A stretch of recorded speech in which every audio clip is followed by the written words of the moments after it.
நான் வந்து பிறந்ததே 1962. அப்போ இந்தியா சைனா போர் நடந்துட்டு இருந்த நேரம். ஸோ உணவு கூட போதுமான அளவுக்கு நம்ம வீட்டில் மட்டும் இல்லை, பெரும்பாலும் நிறைய இடத்துல கிடைக்கலன்னு சொல்கிறாங்க. எங்களுக்கு கொஞ்சம் நெல் வயல் உண்டு. கொஞ்சம் ஒரு 50 சென்ட் அப்படிங்கிற மாதிரி நெல் வயல். நாங்கள் வந்து விவசாயம் பண்ணி சாப்பிடக்கூடியவங்க எங்கள் குடும்பம். அதாவது கடினமாக உழைக்கணும், விவசாயம் பண்ணணும், அதன் மூலமாக உணவு இருந்தோம். அந்த மாதிரி உள்ள குடும்பம்.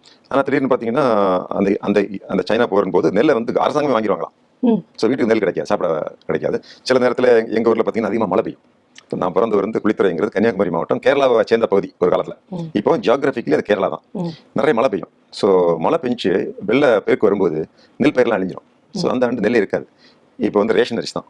இந்த ரேஷன் அரிசியை வாங்குறதுக்கு நான் தான் போவேன். எங்கள் வீட்டில இருந்து ஒரு 2.5 கிலோமீட்டர் போய் 20 கிலோ அரிசியை தூக்கி தலையில் வச்சுட்டு மறுபடியும் வீட்டுக்கு வருவேன்.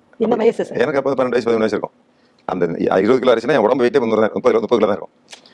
20 கிலோ அரிசினாலும் அதை தூக்கக்கூடியது நான் தான். 12 வயசு 13 வயசு 15 வயசு வச்சுக்கோங்களேன். என் வெயிட்டே ஒரு 40 கிலோ தான் இருக்கும். ஸோ தூக்கி கொண்டு வச்சு தான் வீட்டில் வந்து சமைப்பாங்க.